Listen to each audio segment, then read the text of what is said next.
हाय दोस्तों, मेरे physics classes के अंदर आपका स्वागत है। आज की वीडियो में आप लोगों को क्लास 12 फिजिक्स स्थिर विद्युत्की के चैप्टर 3 विद्युत विभव से थ्योरी का पार्ट 2 बताऊंगा। इससे पहले मैंने आपको थ्योरी का पार्ट 1 बता दिया था। वीडियो देखने से पहले यदि आप मेरे चैनल पर नए हैं तो प्लीज़ मेरे चैनल को सब्सक्राइब कर लीजिए, घंटे वाले बटन को प्रेस कर दीजिए ताकि मैं जो भी वीडियो बनाऊँ उसका नोटिफिकेशन आपको सबसे पहले मिले। तो आइए बिना टाइम वेस्ट किए आज का वीडियो स्टार्ट करते हैं। तो इसमें कह रहा है बिंदु आवेश के कारण किसी बिंदु पर विभव। तो आज की इस वीडियो में हम आपको बताएंगे कोई आवेश लेंगे और किसी बिंदु पर हम उस आवेश के कारण विभव विद्युत विभव की गणना करेंगे। तो मान लीजिए कोई पॉइंट है, एक कोई पॉइंट है ओ है, एक कोई बिंदु है ओ है,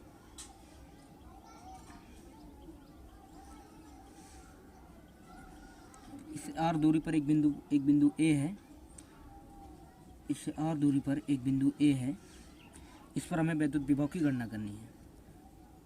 इससे अनंत पर एक परीक्षण आवेश को हम क्योंकि इस चैप्टर में हमें हमेशा एक परीक्षण आवेश की कल्पना करेंगे। अनंत दूरी पर एक सूक्ष्म आवेश की परिकल्पना करेंगे। ये जो आवेश मान लेते हैं +q0 बिंदु बी पर स्थित है। अब देखिए यहाँ पर बिंदु बी से अनंत सूक्ष्म दूरी पर एक बिंदु सी की कल्पना कर लेते हैं और इसे मिला देते हैं। इस सूक्ष्म दूरी को dx से ले लेते हैं। इस c को इसलिए लिया गया है क्योंकि हमें निकालना है बिंदु ए पर विद्युत विभव। तो उसके लिए हमें सबसे पहले विद्युत विभव के लिए हमें कार्य पता होना चाहिए। आवेश तो हमको मिला है, आवेश है तो हमें कार्य पता होना चाहिए। कार्य को निकालने के लिए तो हम डायरेक्ट बिंदु ए पर संपूर्ण कार्य नहीं निकाल सकते, इसलिए हमें एक सूक्ष्म बिंदु पर पहले हम किसी सूक्ष्म दूरी पर विभव की गणना कार्य की गणना करेंगे। इसके बाद उसका समाकलन कर देंगे तो हमें संपूर्ण कार्य मिल जाएगा।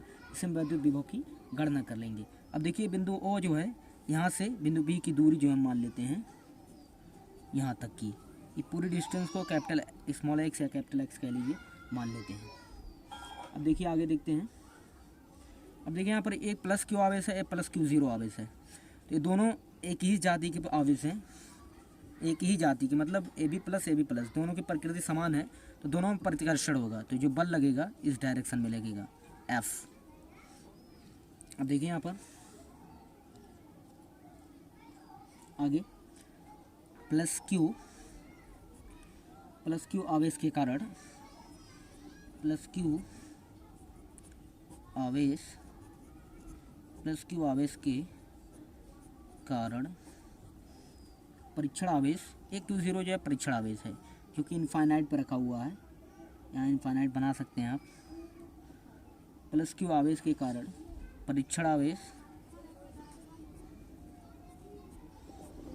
+q0 पर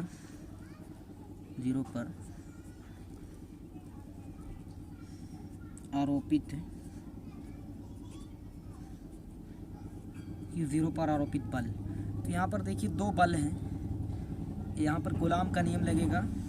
दो बल रहते थे q1 q2, उनके बीच की कुछ दूरी होती थी तो उनके बीच एक बल कार्य करता था जिसे हम कूलामी बल कहते थे। तो उसके अकॉर्डिंग यहाँ लग जाएगा F = 1/4 पाई ε0 q1 q2। q1 की जगह पे q है, यहाँ पे आप देख सकते हैं, q2 की जगह पे q0 है और बटे में इनके बीच की दूरी जो है x है, x² हो जाएगी। इसको आप समीकरण नंबर 1 मानिए। अब देखिए, अभी जो परीक्षण आवेश है q0 को B to C लाने में जो किया गया कार्य है, क्योंकि हमको निकालना है ये जो परीक्षण आवेश है बिंदु ए तक लाने में किया गया कार्य निकालना है। तो उसको निकालने के लिए हम क्या करेंगे, एक छोटे से कुछ दूरी पर एक पॉइंट लेंगे। वहाँ से वो जो पॉइंट हम लेंगे, ऑलरेडी एक पॉइंट हमारा है B, तो उससे एक पॉइंट ले लेंगे कुछ दूरी पर, उससे वहाँ तक का कार्य निकाल लेंगे। फिर वहाँ से उस कार्य को क्या करेंगे, समाकलन कर देंगे। तो वहाँ से हमें जिस बिंदु पर निकालना होगा कार्य, पूरा संपूर्ण कार्य निकल जाएगा। यहाँ से B से A तक के कार्य निकालने के लिए हमको पहले थोड़ा सा सूक्ष्म कार्य निकालना होगा, तो उसके लिए हमें कोई पॉइंट मानना पड़ेगा। तो उसके लिए तो हमने C पॉइंट मान लिया हुआ, तो B to C हम कार्य निकालेंगे। इसके बाद उसका समाकलन करेंगे तो हमें B to A निकल जाएगा। समाकलन, ये कार्य निकालने का यही तरीका है, ये आसान तरीका है। सबसे पहले हमें किसी सूक्ष्म पॉइंट पर निकालना होगा। तो यहाँ देखिए लिखेंगे अब परीक्षण आवेश, परीक्षण आवेश कि ज़ीरो को देखिए यहाँ B tends to C, B to C तक लाने में किया गया अल्प कार्य, क्योंकि दूरी जो है अल्प है तो जो कार्य हमारा होगा वो भी अल्प होगा। B टू C तक लाने में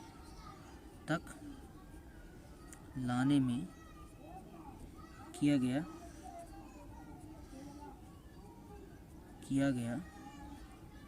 अल्प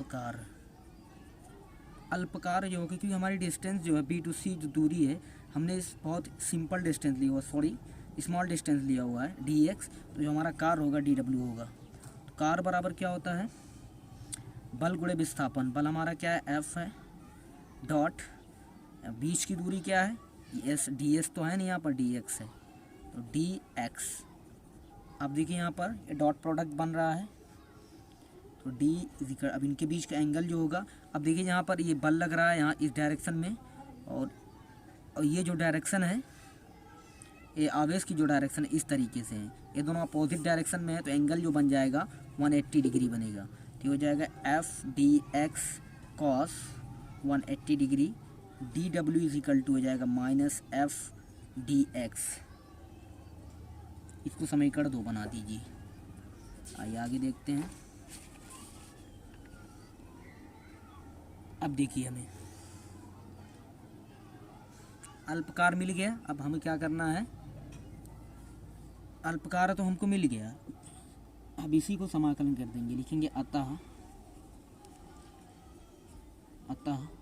प्लस Q0 को अनंत से बिंदु A तक है, Q0 को अनंत से बिंदु A तक लाने में किया गया कार्य।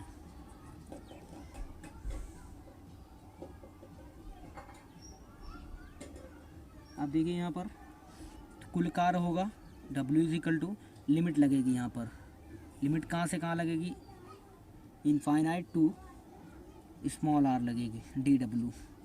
क्यों, देख लीजिए आप फिगर में, हम कहाँ से कहाँ तक कार्य की गणना कर रहे हैं, इनफाइनाइट से लेकर बिंदु A तक, इसकी दूरी कितना है, प्लस Q आवेश की यहाँ से यहाँ तक की r है, तो वही लग जाएगी।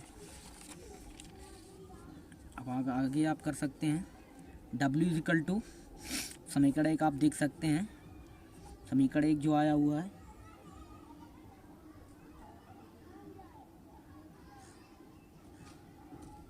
बता रहे हैं, समीकरण 1 नहीं है, dw इज इक्वल टू क्या आया हुआ हमारा, समीकरण 2 है, माइनस एफ डी एक्स।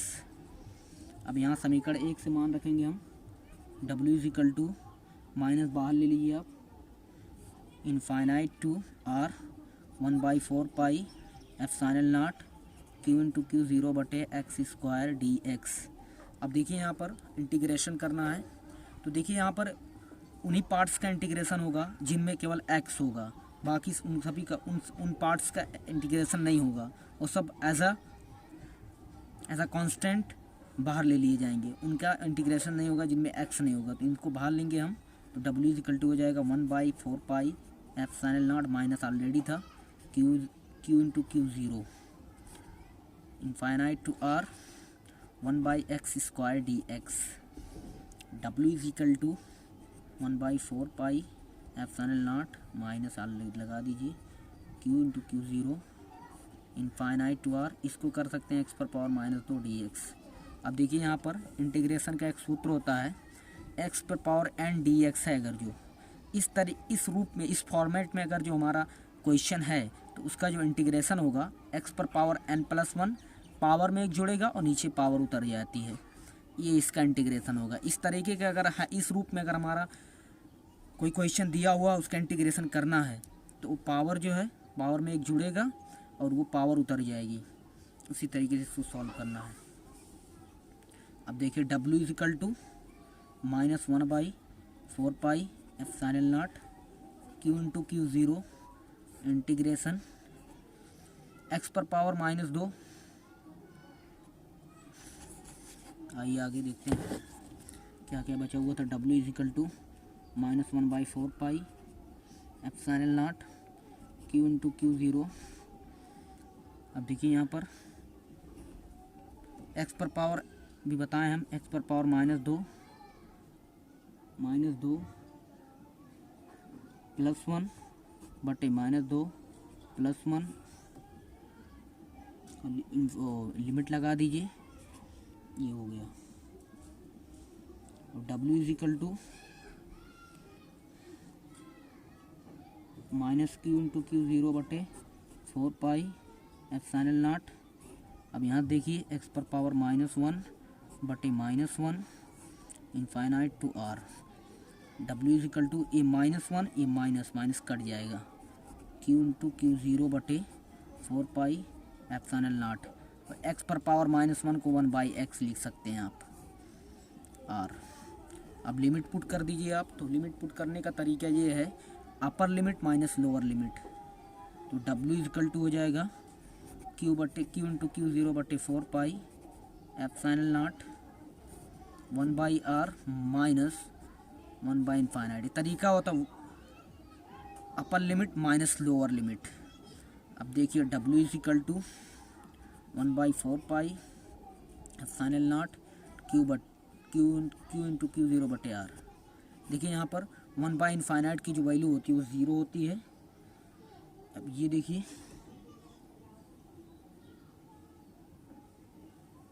हमको मिल गया W का मान। समीकरण 3 बनाइए इसको। अब देखिए आगे,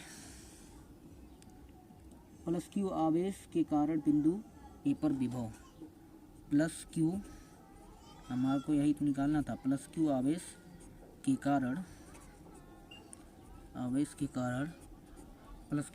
कारण बिंदु ए पर विभव। तो विभव का सूत्र तो आप ऑलरेडी जानते हैं, V is equal to W बटे क्यू ज़ीरो। तो V is equal to W का मान कितना आया है 1/4 epsilon not Q into q zero बटे R इंटू 1/Q0। ये काट दीजिए। आगे तो हमारा जो सूत्र मिलेगा हमको, V is equal to 1/4 epsilon not Q बटे R। यही हमको मिल गया इस रूप में। अगर हमारा आवेश दिया हो वैसे तो हम वैद्युत विभव की जो गणना करते थे, V is equal to W बटे Q, जो हमारा कार्य दिया होता था। लेकिन इस स्थिति में कार्य हमको नहीं मिलेगा, आवेश दिया रहेगा, दूरी दी रहेगी। तो उस स्थिति में हमको वैद्युत विभव का निकालना हो तो हम ये सूत्र इस्तेमाल करेंगे। और कार्य की स्थिति में तो ये वाला फिर लगेगा ही। तो आज के लिए इतना ही। Thanks for watching.